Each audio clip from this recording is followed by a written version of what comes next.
ACR 23. This is the Room Now daily recap. This is where the faculty gets together at the end of the day, pour a glass of wine, open a bottle of beer, and say, gee, let me tell you about what I saw today. I'm joined today by Dr. Robert Chow in Virginia, Sheila Reyes in the Philippines, Yuz Yusuf, who's here in San Diego with me, as is Rachel Tate, and I'm Jack Cush. The rules here are each of us are going to give you our main thing that we want to talk about from today, and then after we've all gone around, we'll give you some quick hits to round out this session. Let's begin with Dr. Rachel Tate. Rachel, what did you see today that was great? Hey guys, so I'm going to talk about abstract 0494, which was understanding inflammatory bowel disease in our SPA patients, non-radiographic AS and PSA patients. So this is a Spanish study. It looked at about 550 patients, majority of whom were actually men. But it's interesting, and why I like this study is because they checked a fecal calprotectin in patients prior to sending them on for evaluation for GI. Why this is important to me is because the reality of a fecal calprotectin, it's only a $20 test. So what they found is that if a rheumatologist checked this in these patients, these spondy patients, that 40% actually had an elevated FC level, which led to the diagnosis of inflammatory bowel disease in about 4% of these patients, an actual formal diagnosis.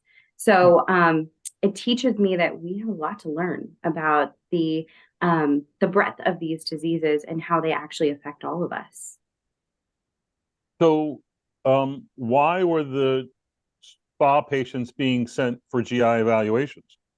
So if you kind of dig in a little bit deeper, they had some of them had a family history of inflammatory back disease, as well as a family history of inflammatory bowel disease. Some of them actually had symptoms at diagnosis of inflammatory nocturnal back pain, things like that. So it's kind of taking a deeper dive. It's actually the ISER cohort study. So it's really like 13 different hospitals in Spain. And I actually categorize this as an ACR best for us today. So what do you guys think of that? Is this something rheumatologists should be worried about? Occult inflammatory bowel disease? Yeah, I think so. I think, number one, hopefully it also decreases the wait time, right? Because, to visit any specialist rheumatology, GI, usually the wait time I'm hearing from patients, months to half a year. But I'm also curious what the GI docs think, right? I think obviously refreshing for us in rheumatology. I hope to them it's not, oh my God, got another positive ANA referred to, rheumatology here. Hopefully it's not that. It does seem like the data is promising. Stepping on toes. That's what we like to do with collaboration efforts, right? Right. What do you think? Rachel, I'm sorry. Did they give you like number needed to treat or anything, or number needed to harm, with that? So it's a relatively small study, right? It's 550 patients. It's one cohort. It's one standardization of patients. But what it shows me is we need to be asking more questions. And also the price differential between an actual colonoscopy versus a fecal calprotectin or protectin, I'm never going to say that right, calprotectin is significant. There was another abstract, a poster today, 0495, that also looked at a finding of occult IBD in SPA patients, over 500 patients, and they found that 47% of patients with PSA had a fecal calprotectin that was elevated, 53%. So the problem is calprotectin is an inflammatory marker in general in inflammatory diseases, so it may not be by itself indicative of IBD, but it's certainly a clue, right? But they did find on colonoscopy, I think the number was 4% of their patients, or a total of 23 patients, who actually had IBD. So interesting stuff. Sheila, do you encounter this at all? Yeah, I just wanted to add earlier, well, because of our resource limited setting, we don't usually request for fecal calprotectin left and right. It's still a bit pricey here in our country. And so we still go clinical. If a patient presents with GI symptoms in the background of inflammatory back pain and other SPA features, then we do request for fecal calprotectin. But I think one of the things that we also should consider is that if we get patients with inflammatory back pain or a diagnosis of AxSpA, we really need to ask questions, GI symptoms, apart from the fecal calprotectin, or requesting it, because we know that treatment also guides the symptomatology of these patients. Okay. Sheila, I want you to speak up louder and speak into your microphone so that you're going to be at the same audio level as the rest of us. Let's go on to our next presentation from Yusuf. Yep. So today I've been to a few SLE sessions, especially the treatment parts. So I'm just going to talk about the abstract 0781. As we all are aware, the treatment, there's the paradigm shift in terms of treatment of lupus nephritis, and now the big topic is all about combination therapies from the onset, and also the use of low glucocorticoids. So I think that's what our target. So this in this study, so what they've done is they compared patients who were on the standard of care arm of 4-RCT. So basically, these patients were treated with mycophenolate or cyclophosphamide, and in combination with either low-dose glucocorticoid, which is they define as up to 5 milligram per kilogram a day. So it's a 0.5, or the other one is up to 1 milligram kilogram per day. And then what they've done is they've compared in terms of the renal responses and also adverse events. And what they found that there was no significant difference in renal responses if you use the lower dose oral steroid versus a higher dose. And in fact, there were less side effects in the low dose steroid. So it looks like promising that we can use like oral low dose steroid from the outset for remission induction in lupus nephritis. Can you put that in real terms that I can understand? Telling me 0.5 apples per oranges per kilogram or whatever, I don't understand. So we're talking about low dose being how much? Yeah, and versus standard dose of how much? Talk in prednisone doses. Yeah, so basically, the dose is, for example, if it's your 60 kilogram, the higher dose is up to 60 milligram. So it's like 1 milligram per kilogram per day. Whether the lower dose is half of that, so basically, 30 milligram. So, some people, if you have like 100 kilogram, then you can even start 100 milligram of steroid, isn't it? So it's quite high. So so obviously it's where you start. That doesn't matter, but does it have to do with how fast how long it takes to taper and where you end up? Is that as important? Yeah, so that is important, and that is the one of the limitation that the authors acknowledge, because these 4 different trials have different protocols, so they are heterogeneous. So that's one of the limitation, because some trial, particularly the voclosporin one, they have really rapid reduction of steroids, whereas other trials were not. Yeah, so that's one of the limitation. Yeah. Mm-hmm. Okay, that's interesting. I think when we're all dealing with nephritis, newly diagnosed nephritis, I do believe that every one of us are using high dose, are using milligram per kilogram doses to start. And if you listen to people who are lupus mavens like Dr. Yusuf and others, they're telling us we need to get that down because that's where all the complications are and whatever. So how do the rest of you see this changing how you manage? Rachel, what would you do? I mean, I think you said it best. This is an example of potential for what we can do in real world that gives us the confidence to actually do that. So the way I interpreted this particular study, and I actually tweeted about this too, is that it gives me the confidence to maybe not have to start as high, But it really depends on the context of the patient. If it is an aggressive patient and their lupus nephritis is very active, I'm still going to kind of lean a little bit toward the opportunity of starting them at a higher dose, but maybe weaning them down faster. That's the problem, isn't it? You know, so Sheila, you see a lot of lupus in the Philippines. You know, you see an acute lupus nephritis with hematuria and a bump in creatinine, and you find, you know, variable amounts of protein, and their lupus is otherwise active. Do you have the guts to give them, you know, 20, 30, 40 milligrams as opposed to 60, 80, or 100?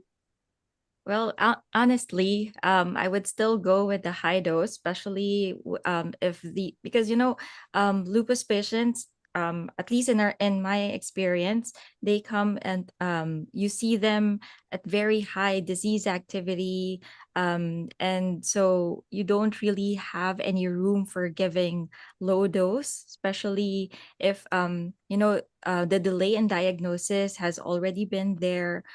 Systemic involvement is a lot, and I think what's important here is that we give the high dose, but if we can give it at a shorter duration and then taper off immediately, then I think that would be the best.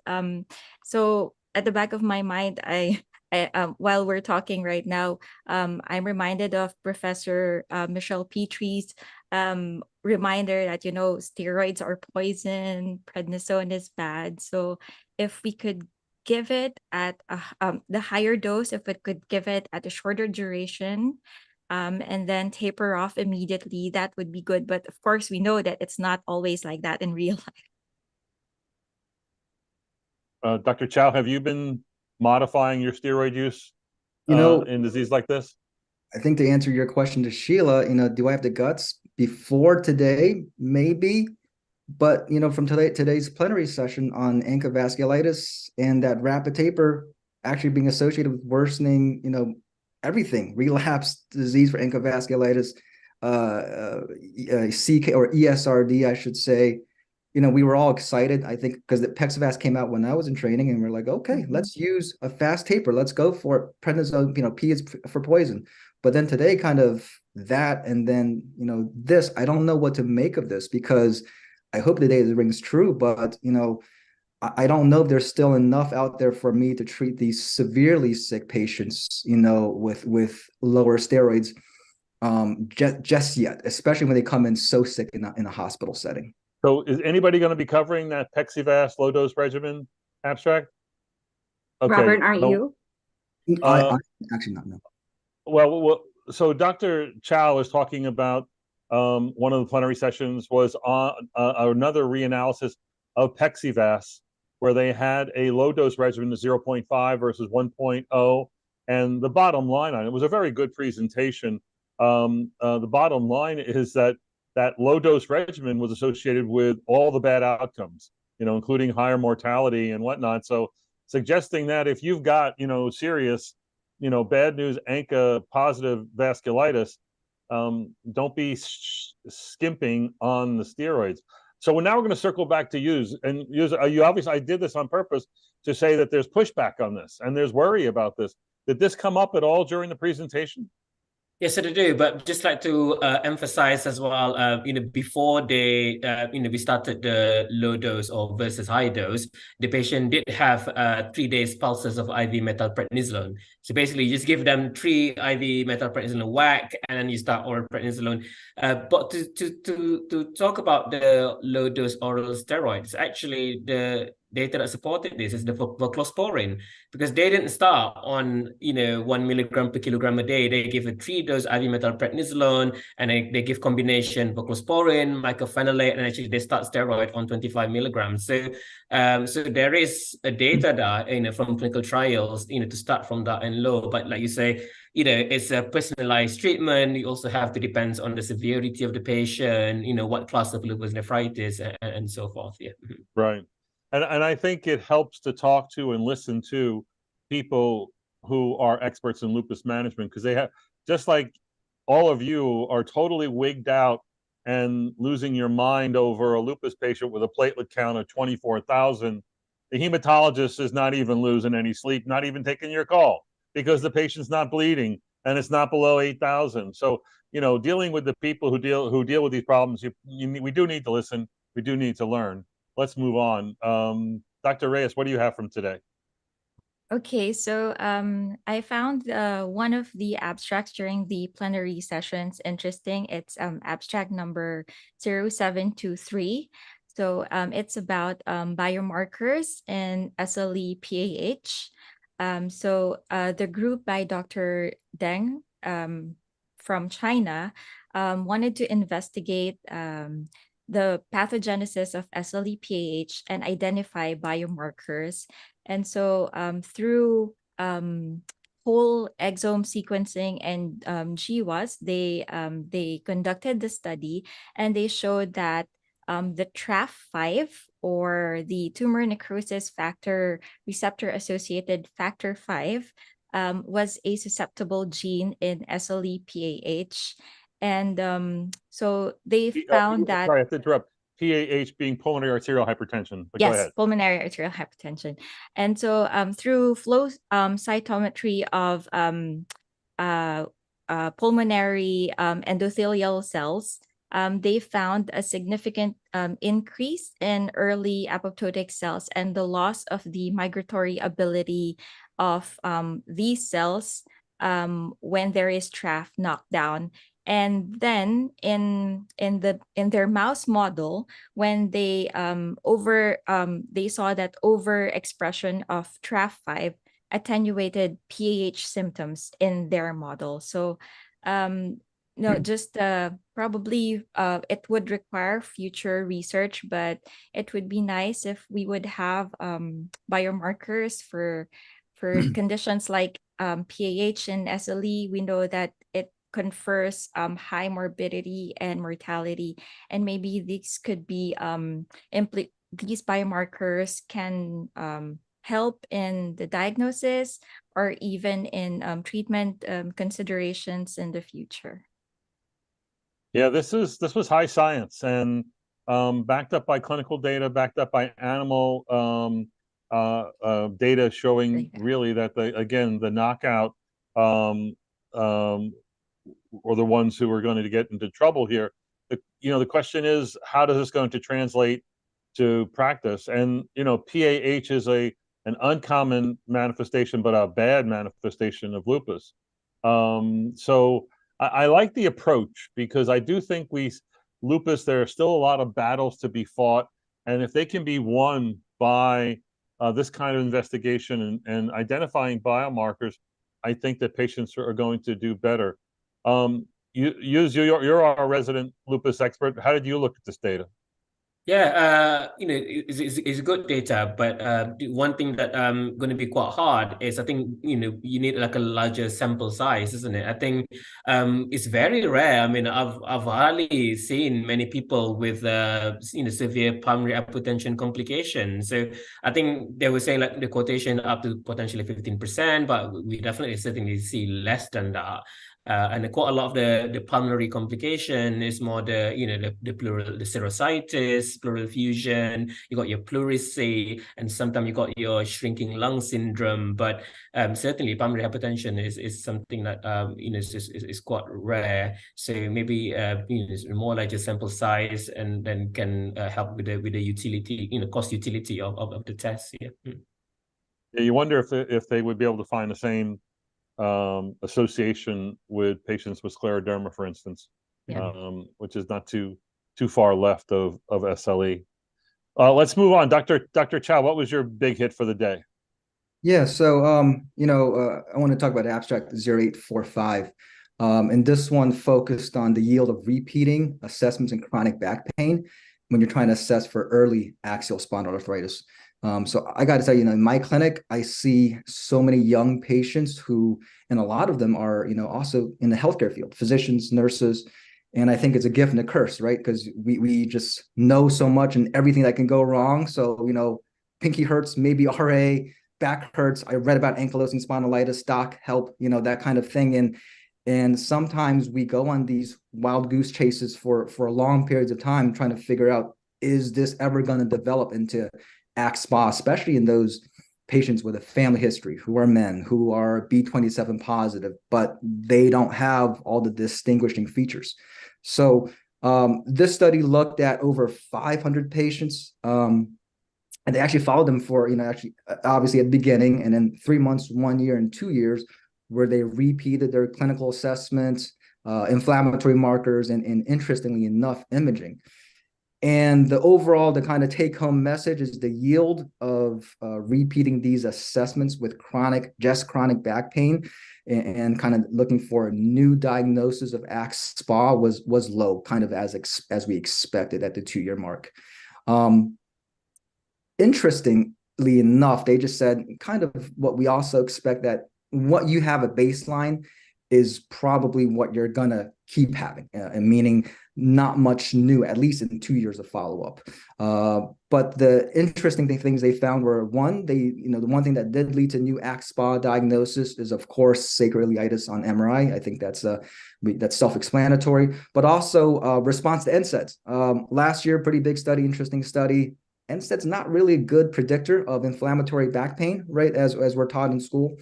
And then they did say overall, though, again, repeating MRIs does have a low yield unless you are a male who's B27 positive. Then you could, consider repeating MRI at a sort of annual to biannual basis.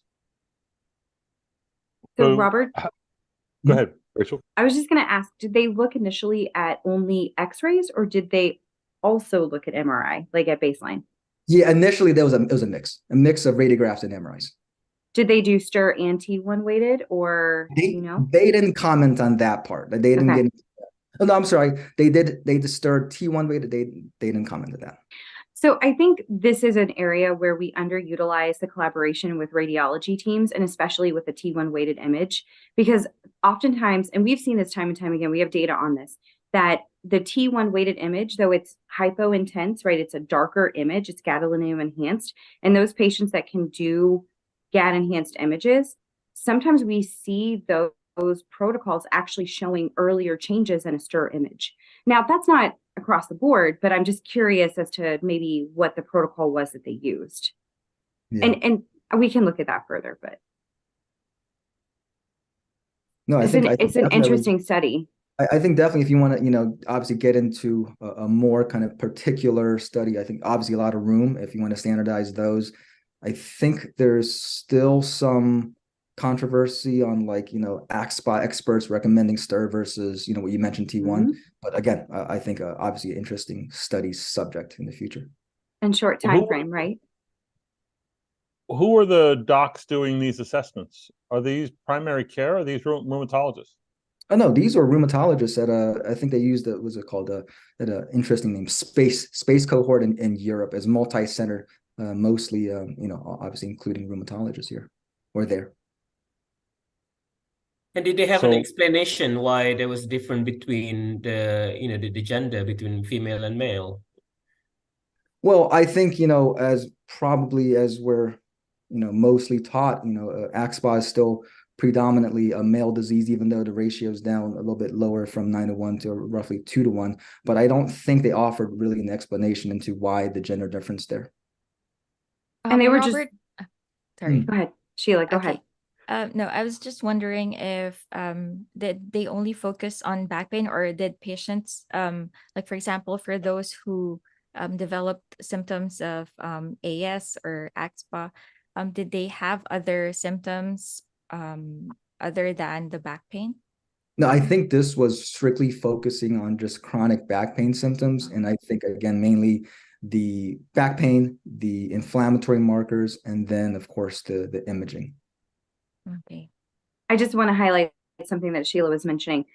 The female patients in non-radiographic and AS present differently. So I think that's a limitation potentially for this study, but that may not have been what they're studying. So it's just a highlight that I'd like to bring up. Yeah, that's a good point, Rachel, because females do present differently and less on back pain, but more on fibromyalgia and other systemic symptoms. And that's a whole other can of worms, though. I mean, women certainly with ankylosing spondylitis and SPA do have a different course, a different presentation, a different time in their life and whatnot. And then if you get into this consideration of non-radiographic axial SPA, where they have negative X-rays, you're going to need to do an MR. The question is, do you keep doing it? And that's, I think, where there might be some wisdom from this study that could be applied to that, although that wasn't probably the intent here. But I think we've all been in a situation of more women than men, and more middle-aged than very young, who have this back pain, which has an inflammatory kind of back pain component. And you're stuck with wondering, should I be using a TNF inhibitor or an IL-17 inhibitor? Or should I do the evaluations? And I don't know that we have any firm answers on that. Anybody want to make a wild suggestion before we move on? I mean, I always make wild suggestions. I think that was geared toward me. Go for it. No, I mean, I think we need to be following these patients a little bit closer. But I also, to Robert's point, the time frame of this study, going back to that, the nadir of this conversation, was 2 years. The question really becomes, is there 2-year progression? Do we see this with non-radiographic? We know these patients, if they're treated aggressively, treated early, they don't tend to move into that AS territory by classification. But right. I do think we are missing a portion of these patients. We still have delay in diagnoses. We still have difficulty with even reading some of our own imaging. There's a lot to learn about AxSpa, and I'm hoping the future will be clearer for us. Yeah, I think that's a very fair statement. I think it's a challenging area, and yeah, the number of people that will evolve from non-radiographic to radiographic AxSpa is a minority. You know, it's either single digit up to 20% that will progress, but depends on how far you follow them over time. But I think that there's a wisdom in Robert's research that he pointed out today that I think does apply to other situations as well. I want to go over a session I attended this evening that I thought was kind of interesting, and it was abstract 0836, and it's about vagotomy as a means of preventing rheumatoid arthritis. The background here, as you know, is this been research initially reported by Mark Genovese a few years ago about vagal nerve stimulation leading to a reflex that is sort of inhibitory to TNF production. So it's if you will, an anti-TNF approach. And in an open label, low number patient trial, it sort of looked good. And those interventions were, in fact, real surgical vagal nerves in the neck with a lot of local complications and pathologies and Horner syndrome and bleeding and all that kind of thing. And subsequently, the companies that have worked on this have gone to auricular ways of stimulating the vagal nerve. And the problem is that those results have been disappointing at this point. So these researchers, who are, by the way, the same researchers who are developing this auricular nerve intervention, decided to develop some supportive data while they're doing more studies.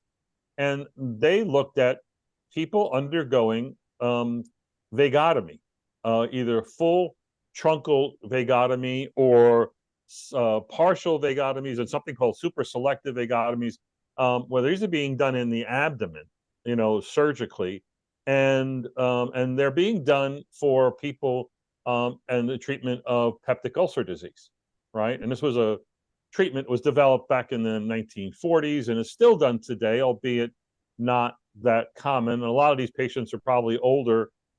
This data might even be older than the PPIs that are out there, but they had some really big numbers, and they got their numbers from the data, those Danish databases that are really rich with the quality of data that is in there. And they compared full truncal vagotomy in 2,200 patients, and compared it to a general population cohort of 22,000, so 10 to 1. And then they compared a more super selective, and the full truncal vagotomy, you're cutting the vagus nerve, there's no more vagal stimulation, right? That would be like turning off I'm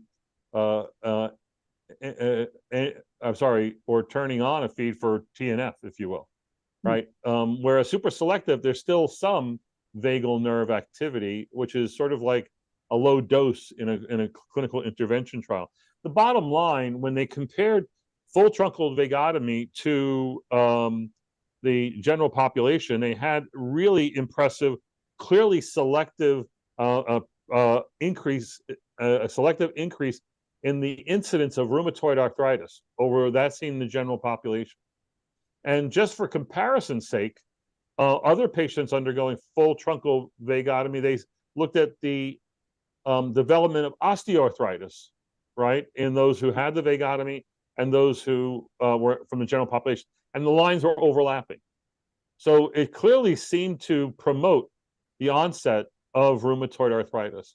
And there's a bunch of other analyses that are probably not worth going into here, but this was viewed as, you know, sort of a proof of concept that the vagal nerve could be involved. Now, some of the things that happened in this presentation was the audience said, you know, people with peptic ulcer disease requiring vagotomies, you know, they're probably smoking and drinking and riding motorcycles for all we know, and engaging in risky behaviors that may, but if anything, that would actually increase the odds that they would get RA in addition to this. So, you know, maybe there could be some confounding there.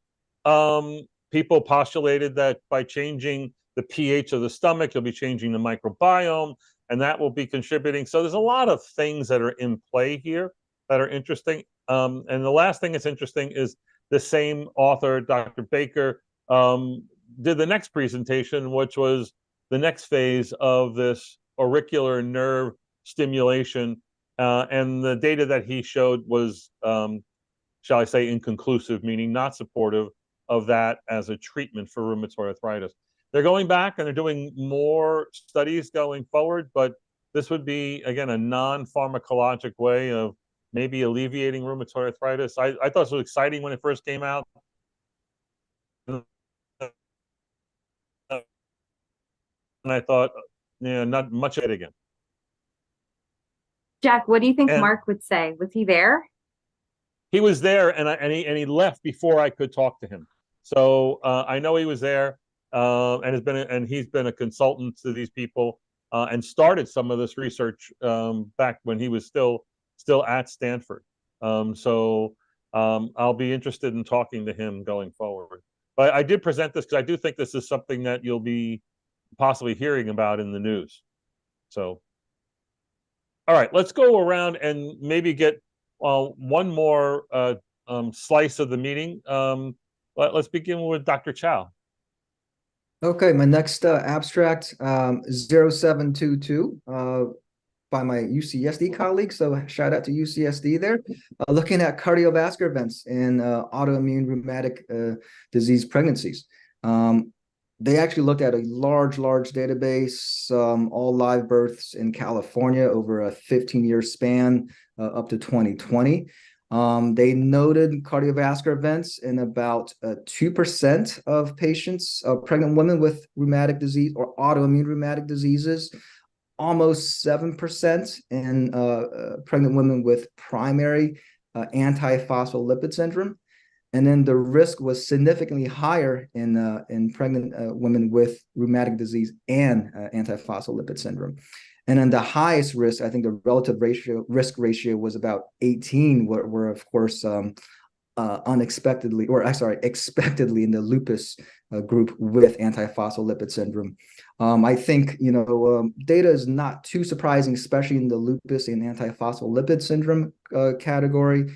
But the one take-home message here was also the cardiovascular events, about almost a third, 30% occurred during the postpartum period. So, when we think of these pregnant patients with our diseases, we tend to follow them closely during pregnancy. I would say don't let your foot off the gas after delivery here.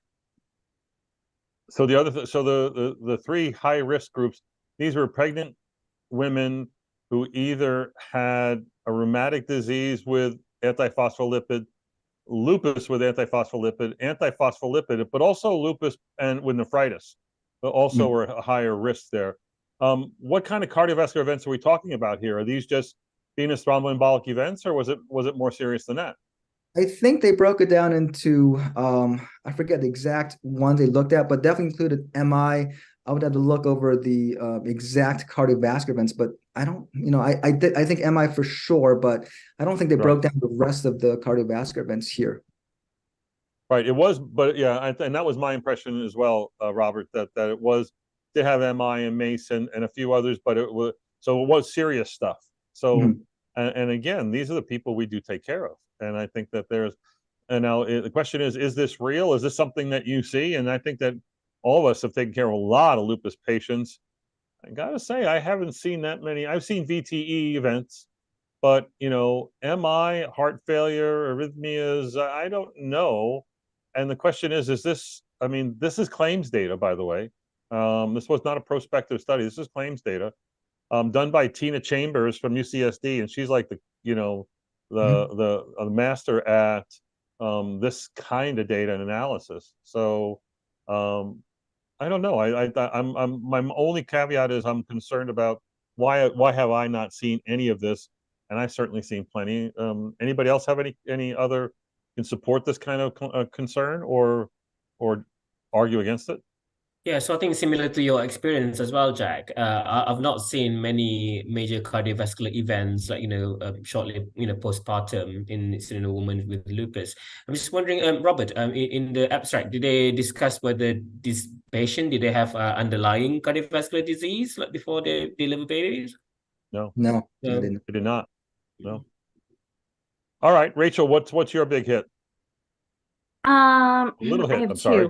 No, little hit. So I will, I'm not going to piggyback off Robert like I told everybody I was going to do. Dr. Pooja Mehta, this is not an abstract. This was a really great lesson. This was one of the sessions today. She did a session on imposter syndrome. And I don't know about you guys, but I've definitely had imposter syndrome. It's possible I still have some. And she, in her take-home messages, had 3 things that we need to work on. We need to reflect. We need to have an accountability buddy. Don't try to take it on by yourself. Check your values, check your actions, hold on to your hope, and then mobilize. So get out there, get doing things, go to the gym, change your character in a way that you don't question your judgment anymore. Just take some time away from that. But the most valuable point was to create. Flip your bias, check out what you're doing. And then the best point that she made, which is her main take home, was improve yourself and the people around you and do that with love, which is what I think is the crux of what we do at Room Now. And it just hit home for me. And this is a prime example.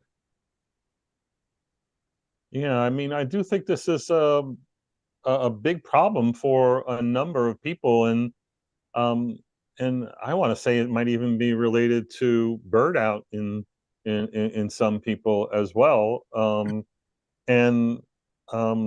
It's good to have this sort of counsel on this because it doesn't seem like it's restricted to a young person or a middle-aged person or a successful person or I think it affects the wealthiest and the most successful and the newest and the brightest. So it might be a good listen for people to get a hold of that presentation. I believe that's one of the ones that is going to be on demand, probably the week after the meeting, that you could listen to that. Hughes, do you have a quick hit that you want to review for the audience? Yep. So I don't really like to talk about my project, but it's just because I got so much attention today in my posters, and there have been tons of people over there. Please do. Yeah. So the abstract is 0548. So this is looking at the people with ANA positive with the diagnosis. So the aim really for this study is to help the rheumatologist when you were first referred by primary care, fresh, whether is there any prediction tool that can help you exclude those with non-autoimmune pathology. For example, like, if you do get like someone referred with acne and ANA, then I think that's quite easy to say, well, you don't have lupus, and you can quite safely discharge them. But those people that come with arthralgia, I got a little bit of rash a few months ago, maybe a bit fatigue. So some rheumatologists find it difficult because they tend to do just watch and observe, strategy, and this is not cost effective really. So if we got a good tool, then that will be helpful. So what we've done is we've recruited all these newly referred ANA positive from the primary care. There were 148 patients altogether, and we look at a few clinical and also interferon biomarkers. What we found, so this is actually 3 analysis. So we found at what year 1 and also year 3, there were 3 important markers. One is the baseline higher interferon score. Secondly is if you have a family history of first degree relative of any autoimmune rheumatic and musculoskeletal diseases. And also the third one, if you have a higher number criteria. So if you do all these combined biomarkers, the area under the curve actually become 0.89. So it's really good. And also, importantly, you need a test or a tool which is high specificity. So in this one, if you use combined marker, the specificity is 98%. So basically, it's good. This is now undergoing validation. So we just finished the cohort validation, which hopefully can present in the next 1 or 2 years. And if this proven to be true, these 3 markers, hopefully we can then use that in practice. That you say, right, use this at first presentation, we can safe discharge. And importantly, the thing is, if those people who are in the high risk score, those are the ones that I wanted to do an early intervention trial, because they are at high risk, and then you can then design a trial, placebo against a therapy, and see whether they progress or not. Yeah. All right, so you're talking about 2 separate things there. Let's just throw out the high risk group. That's sort of a pre-lupus kind of story that we're not going to get into. Yeah. Here, where the audience is interested in your ANA referral story, but you've made it difficult for them trying to find a biomarker that they don't have, or trying to find. What about just using other more specific tests like double-stranded DNA? Yeah, so that's a good question. So we had to look at the titer, the various range of antibodies, and whether you do accumulation, if you count how many antibodies positive, and none of them were actually predictive of progression. So that's why we do need all this. Yeah, and I do agree in terms of practicality, whether it's availability. So the next, the current project as well is actually we are looking into like proteomics. And because proteomics is quite easy to measure, and if this is compatible to the interferon score that we've got, and hopefully this is more accessible and it can easy to use for practice. Yeah. I'll voice a little tidbit of support in what you're going through here. We all want to just say, ANA positive. Don't worry, lady. None of these people, not like you, will ever have lupus. And I see 1,000 consults like this. And I'm not even going to reappoint you back. But when I was doing research with the Baylor Research Institute, collecting mRNA samples and doing microarrays to classify patients immunologically with Virginia Pasquale, when there's a certain pattern of gene expression that's very typical for lupus, and a different pattern very typical for Still's disease, which I was very interested in. But the lupus patients had a very distinctive pattern. And when I used controls, osteoarthritis, gout, fibromyalgia, ANA positive referrals, the ANA positive referrals that did not have criteria and were told to go away, 5% of them had a microarray signature that looked just like lupus, suggesting that, maybe you want to keep your eye on that person. Maybe they have. So anyway, there is something there. And I think a a good clinical battery along with a biomarker that may not be so hard to get would be a welcome addition to anybody's practice. Sheila, your last research report for today? I think I wanted to highlight a session earlier about CNS vasculitis. Dr. Haj Ali gave a very good discussion about CNS vasculitis and just some take-home points where or clinical pearls, as she mentioned, that CNS vasculitis clinical diagnosis is really difficult because it can present with an array of clinical features. And always do CSF analysis because it is essential in the diagnosis, and it can rule out other entities like infections. And non-vascular imaging is highly sensitive.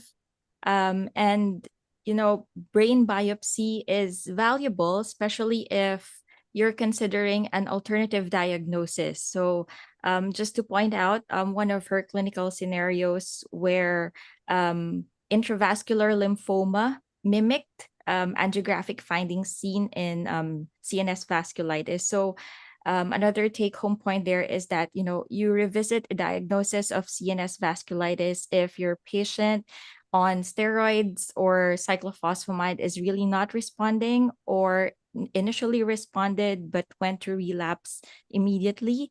And so consider doing a brain biopsy, which is, according to her, is also underutilized but has prognostic value in it.